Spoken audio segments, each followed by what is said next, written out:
No programa de hoje, a atuação do MPT motiva a criação de projeto de lei.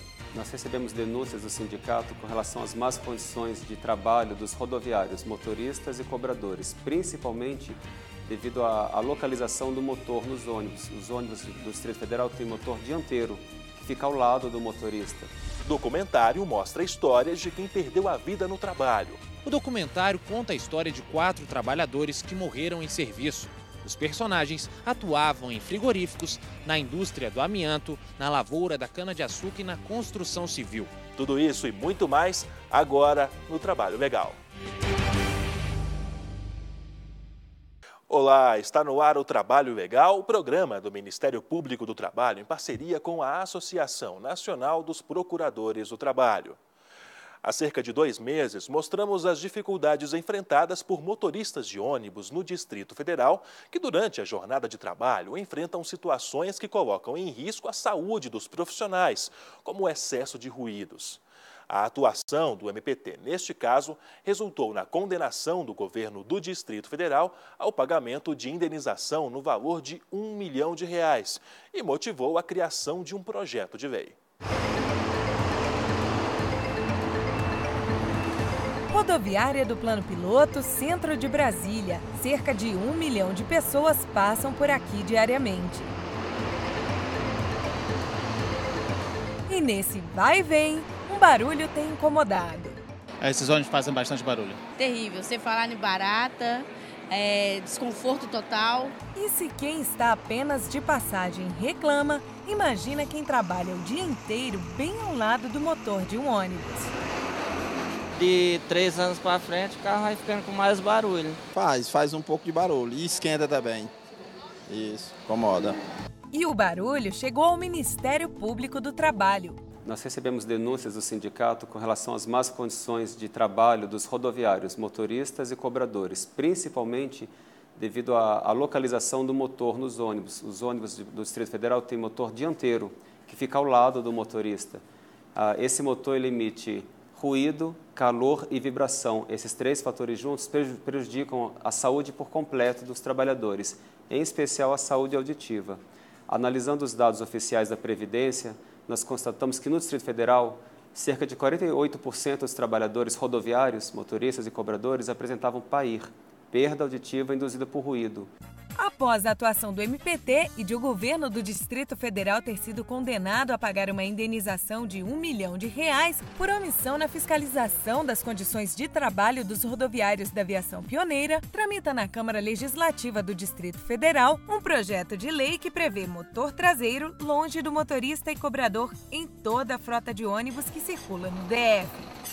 O Ministério Público do Trabalho entrou com diversas ações para garantir que o motor traseiro fosse garantido nessa nova licitação, coisa que não ocorreu. Essa é uma atividade um pouco insalubre, né? Porque passa o dia inteiro ali dentro do ônibus com diversas pessoas, tem que fazer um bom atendimento à população. E nós temos um dado que em torno de 130 milhões foram gastos nos últimos 10 anos para cobrir gastos com aposentadorias, com invalidez e pessoas que ficaram surdas também. Nos novos ônibus que fossem comprados para renovar a frota do Distrito Federal, o empresário teria que comprar o ônibus com motor traseiro. O ônibus com motor traseiro é um pouco mais caro, mas a manutenção é mais fácil.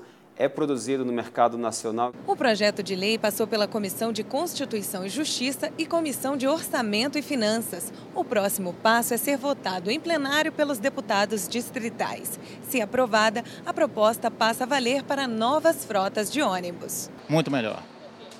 Porque evitaria o barulho dentro da cabine onde nós ficamos. E até a acessibilidade para os idosos que têm que ficar sentado na frente também acho que ficaria melhor.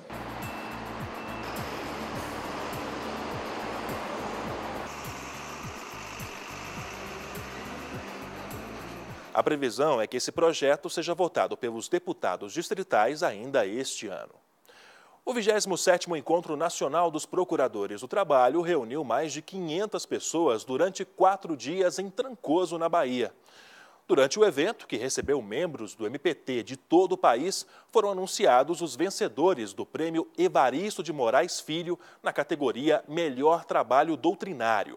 O primeiro colocado foi o subprocurador-geral do Trabalho, Ricardo José Macedo de Brito Pereira, com o trabalho intitulado A Inconstitucionalidade da Liberação Generalizada da Terceirização. Em segundo lugar, foi classificado o procurador do Trabalho, Silvio Beltramelli Neto, que foi representado pelo associado da ANPT, Henrique Lima Correia. O tema foi o direito fundamental à saúde e o acidente de trabalho, por uma investigação mais precisa do nexo causal. Já em terceiro lugar ficou a procuradora do Trabalho, Luciana Narcur Lawrence, que foi representada pela associada Adriana Augusta de Moura Souza. A obra premiada foi Igualdade, Diferença e Trabalho à luz da Convenção sobre Direitos das Pessoas com Deficiência da ONU, de 2006, e do Estatuto da Pessoa com Deficiência, Lei nº 13.146, de 6 de julho de 2015. E você vai ver depois do intervalo. O documentário mostra histórias de quem perdeu a vida no trabalho. O intervalo é rapidinho, a gente volta já.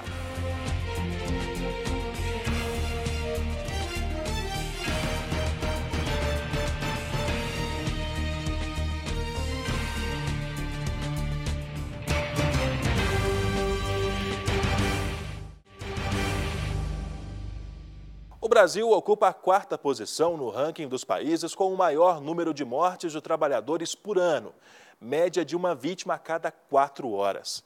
Essa realidade, muitas vezes omitida pelos setores produtivos campeões em acidentes, é exposta no documentário Batalhadores, histórias de quem foi à luta e perdeu a vida no trabalho, produzido pelo MPT. Mais de 724 mil pessoas feridas no ambiente de trabalho. Desse total, mais de 14 mil ficaram incapacitadas para sempre e quase 3 mil morrem por ano. Essa é a realidade mostrada no documentário Batalhadores, histórias de quem foi à luta e perdeu a vida no trabalho.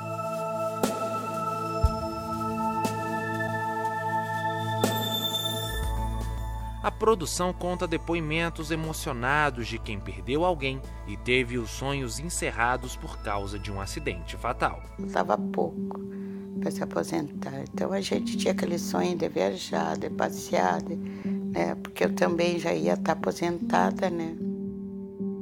Ele estava feliz, né, com a gravidez da filha, mas ele tinha esperança, pelo menos, de conhecer a neta, né? Eu tinha que fazer o aniversário dele e da minha irmã. Fizemos uma janta lá. A comida que meu bichinho gostava era macarrão com sardinha.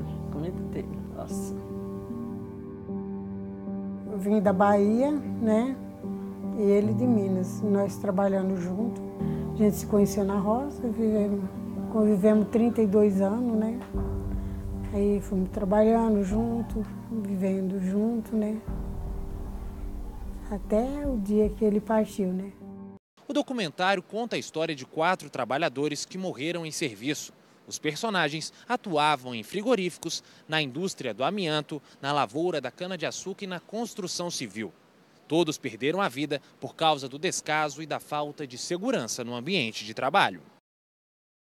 Porque lá naquele anel de cima lá, eles fizeram um assoalho de tábua e colocaram uma peça no meio, travando, não colocaram nem nas cabeças da tábua.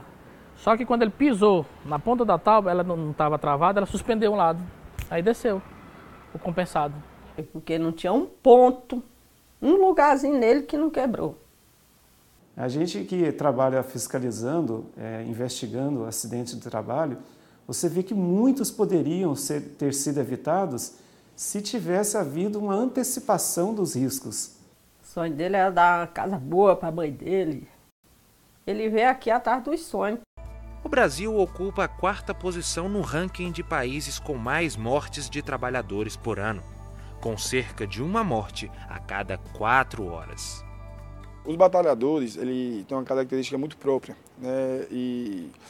Porque ele mostra as principais metas de atuação hoje do Ministério Público do Trabalho na área do meio ambiente do trabalho, o amianto, o setor sucroalcooleiro, o setor da construção civil e o setor dos frigoríficos, que são atividades que nos preocupam bastante, porque mutilam muito vários trabalhadores morrem exercendo as atividades, isso não pode acontecer. Para o Coordenador Nacional de Defesa do Meio Ambiente de Trabalho, o empregador que não cumpre as normas de segurança deve ser punido pelos acidentes e mortes dos funcionários. Em alguns acidentes, infelizmente, nós nos deparamos com verdadeiros assassinatos. Simplesmente pega o trabalhador sem o nível de instrução adequado, sem um nível de capacitação adequado, sem qualquer treinamento e coloca para trabalhar numa atividade de risco. E aí depois ele comete um erro, talvez às vezes não pode nem ser considerado um erro, porque ele não sabia como fazer, e vem simplesmente aquela história de que a culpa do acidente foi do trabalhador. E na grande maioria dos casos nós nos deparamos com sérios problemas, né, de negligência e desrespeito das empresas às normas de segurança do trabalho. Osório ainda considera que é preciso mudar a cultura de que trabalhadores de classe social menos favorecidas podem ser explorados. Um acidente que acontece, de alguma forma o Estado brasileiro não conseguiu cumprir bem o seu papel. Que é de que todo trabalhador, está previsto na Constituição, tem direito a um meio ambiente de trabalho saudável.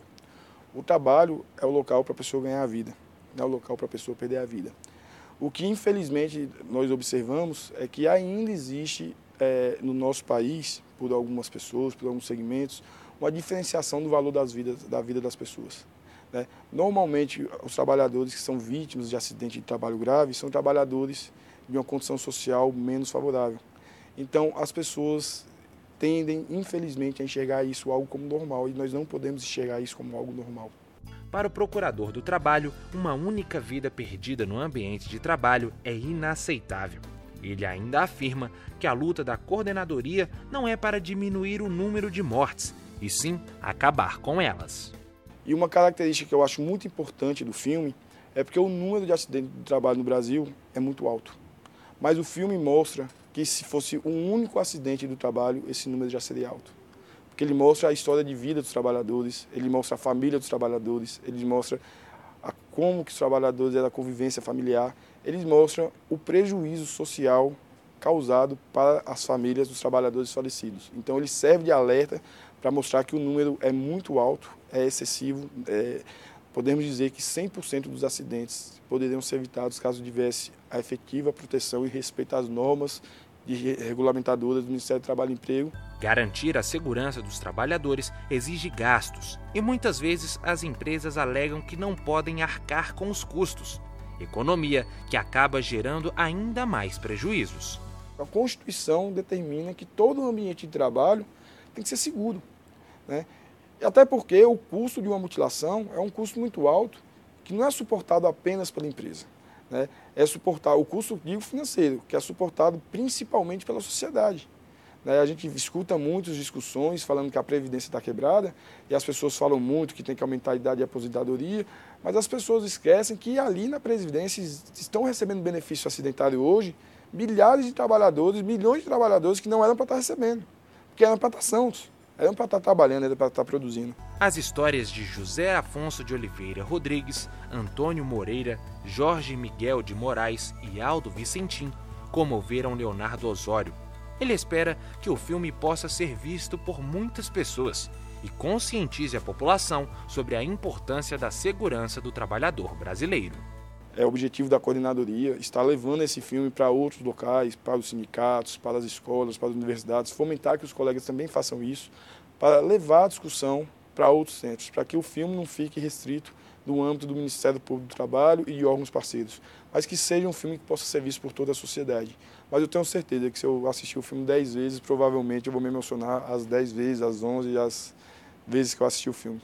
O documentário pode ser visto no canal do YouTube do Ministério Público do Trabalho. A seguir, o trabalho de um taxista.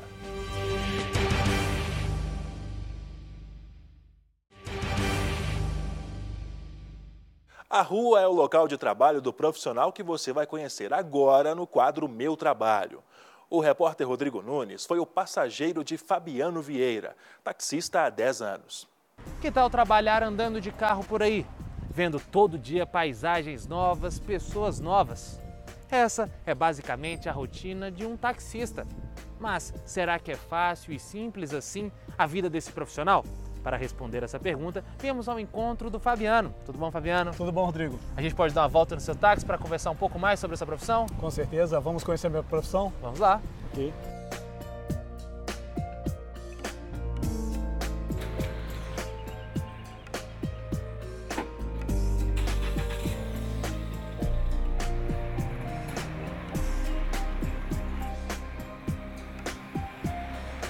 Fabiano, a vida do taxista é fácil ou é difícil? Em muitos aspectos ela é bem difícil. Uma praça de 10 anos, eu tenho 10 anos de praça, a praça de hoje ela é meio complicada, porque nós estamos sem atualização da tarifa há algum tempo e tudo tem ficado mais caro, combustível mais caro, manutenção do carro mais caro. E não é fácil, porque quando as coisas começam a aumentar e em contrapartida você também não tem o aumento da tarifa, então cada dia que passa você ganha menos, concorda? Com certeza. Então isso realmente tem sido muito difícil. A crise então tem influenciado bastante na profissão? Bastante. Agora... Caiu em média 20% a 30% aí. E quais são as obrigações do profissional taxista? Olha, além das exigências do governo do Distrito Federal, questão de documentação, o taxista ele tem por obrigação prestar um serviço de qualidade. Então oferecer um carro limpo, com a manutenção em dia, e manter em dia também, como eu falei para você, o curso de reciclagem do taxista, que é a cada 3 anos, fazer a vistoria anual do veículo, e estar em dia com o INSS, com essas exigências. Fabiano, você acha que a profissão de taxista hoje no país é uma profissão desvalorizada? Com certeza, bem desvalorizada. Você pode ver que às vezes as pessoas julgam pela aparência, então você pode ter até uma aparência boa e tudo, mas quando você fala que é taxista, então as pessoas já te julgam assim, já vê que mudam o tratamento com você. E como é que funcionam essas questões para o taxista ter essa permissão? É uma autorização. Perante a lei, essa autorização ela não pode ser alugada e nem vendida. Hoje, se você quiser prestar um serviço de taxista, a licitação não há. Então você tem que praticamente comprar. Se você não comprar, você não consegue. Ou alugar. O certo mesmo seria o governo fazer licitação de tempos em tempos. E isso já não ocorre desde 79.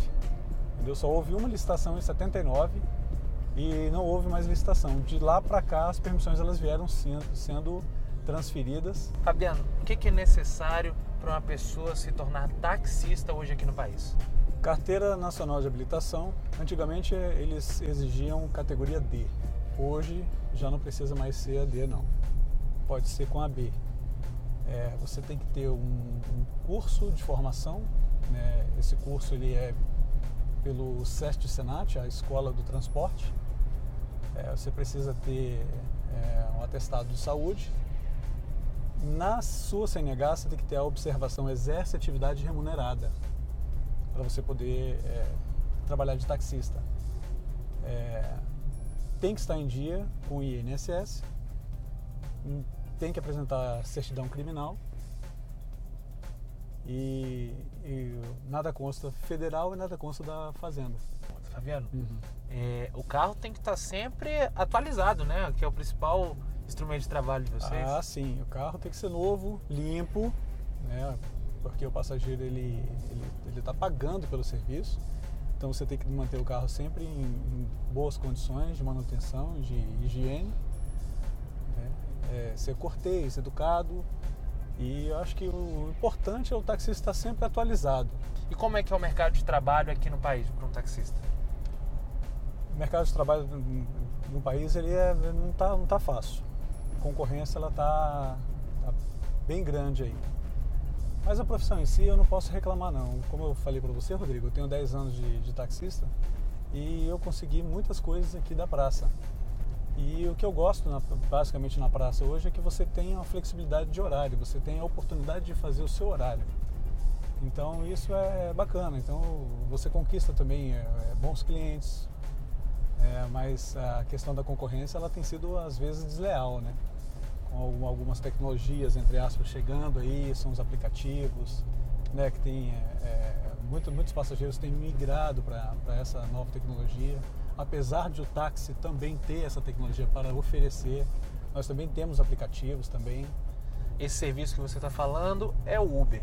Você como taxista, como é que você enxerga o Uber aqui no país? Eu não sou contra a Uber, eu sou contra a ilegalidade da Uber. A partir do momento que eles se legalizem, eu acho que não vai ter problema nenhum. Eu acho que do jeito que não pode ficar é como está, né? É um serviço ilegal, eles não têm curso, né, como eu tenho, não cumprem exigência nenhuma. Né? No meu caso aqui eu tenho que fazer vistoria anual do meu carro, né? Eles não têm vistoria, pode estar o carro, né, do jeito que tiver, pneu careca, não tem ninguém que fiscalize, não pagam nada, eu sou obrigado a pagar INSS, eu sou obrigado a apresentar nada consta criminal, federal, da Fazenda, e eles não têm essa exigência. Então, ao meu ver, é uma concorrência desleal. E qual é a importância de ter a profissão de taxista regulamentada pela lei? Toda. O taxista tem algumas vantagens. Por exemplo, o táxi não paga IPVA. E nós temos isenção também de alguns impostos, que é IPI e ICMS. Então, a gente consegue comprar o carro com desconto a cada 2 anos. Então, se nós não fôssemos legalizados, isso não seria possível. E Fabiano, por estar sempre no carro, sempre andando pelas cidades, conhecendo todos os locais, você acha que é uma profissão perigosa? Taxista, sem sombra de dúvida, é uma profissão muito perigosa. Eu, no meu caso, eu evito trabalhar à noite. Hoje eu tenho essa opção. Eu trabalho somente de dia. Como eu falei para você, Rodrigo, eu gosto de trabalhar com cooperativa porque atende clientes cadastrados, com aplicativos que atende também clientes que são cadastrados com aplicativo. Porque, infelizmente, não há muita segurança para o taxista hoje, não. A gente passou agora há pouco aqui pela esplanada dos ministérios, um local com a vista muito bonita.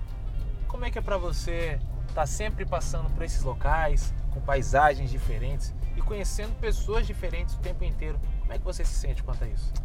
Isso é muito bom, isso acaba com a rotina de certos empregos, né?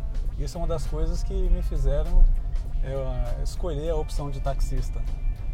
Eu sou brasiliense, eu adoro essa cidade, adoro mostrar a minha cidade. Quando eu pego alguns turistas e eles falam que querem conhecer a cidade, praticamente é a corrida que eu mais gosto de fazer, porque eu falo sobre a história de Brasília, falo como ela nasceu, falo sobre os pontos turísticos, mostro a cidade para eles, viro fotógrafo deles também, que eu faço esse serviço também de fotógrafo para eles, acabo sendo fotógrafo também. E eu acho isso muito bacana. As pessoas que elas não conhecem, quando elas não conhecem Brasília, e depois que elas entram no meu táxi, eu mostro para elas a cidade, mostro um ângulo diferente da cidade e conto a sua história, eles vão embora daqui com uma imagem totalmente diferente de Brasília. Eu aqui no carro vejo que você tem bastante coisa a oferecer ao cliente, né? Aqui tem bastante área de tecnologia. Sim, eu ofereço Wi-Fi, eu tenho aqui GPS. Se o cliente quiser fazer algum trabalho, alguma coisa assim durante o percurso, e de repente ele tiver acabado a bateria do notebook dele ou do iPad dele, eu tenho o meu próprio iPad também, eu ofereço um iPad para o cliente, e eu acho que é importante também ter essa tecnologia embarcada, até para você prestar mais algum tipo de informação, caso ele queira saber sobre algum evento, sobre alguma coisa, você tem como pesquisar. Então é muito importante você estar atualizado também na tecnologia. Isso ajuda a fidelizar o cliente? Com certeza. Todo cliente que entra no meu carro, ele pede meu cartão, sai satisfeito. Qual é a dica que você dá para quem quer se tornar um taxista? Perseverança. Ter bastante perseverança. Acreditar que o mercado possa melhorar. Procurar ter um diferencial. Eu sempre procuro andar com umas balinhas aqui e eu uso roupa social mais adequada, ando de gravata sou gentil, sou educado, eu abro a porta para o cliente. Não importa se ele faça uma corrida pequena, uma corrida longa, sabe? Todo cliente tem que ser tratado da mesma forma. Então eu procuro fazer isso para agregar valores ao meu serviço e com isso deixar o cliente mais satisfeito. Como é que é o expediente de um taxista? É uma rotina muito corrida, não é? É um expediente muito corrido. Você tem que acordar cedo e tem que, às vezes você não tem muito tempo para fazer as coisas, não. Então, por exemplo, assim, você tem que, por mais que você se programe, às vezes você pega uma corrida e você não consegue almoçar, por exemplo. Então, é uma rotina muito, muito pesada, às vezes. Você tem que trabalhar, às vezes, de 12 a 16 horas, todos os dias, para você conseguir garantir a sua diária, a sua meta. E com tanto trabalho, como é que faz para tirar férias, conseguir ter o direito de dia de folga? Aí é planejamento. O taxista ele precisa ter um planejamento. Então, se ele quiser tirar férias, então ele tem que se planejar, tem que fazer aí o seu esqueminha. Então, apesar da profissão já ser regulamentada, algumas coisas ainda precisam ser adequadas, não é? Principalmente a questão do horário. Pela regulamentação, nós deveríamos dirigir apenas 8 horas. Mas isso é uma realidade que, ao meu ver, ela não está tão próxima ainda não. Pode ser que as coisas melhorem futuramente e aí a gente consiga chegar a essa realidade de trabalhar somente 8 horas. Certo. E como é que você enxerga o futuro da profissão de taxista aqui no Brasil? Que pergunta difícil, hein, Rodrigo? O taxista ele quis se sobressair bem, cumprindo algumas coisas que eu falei, que eu já expliquei para você. Eu acho que ele tende a melhorar, tende a agregar mais valores à profissão dele, e captar mais clientes.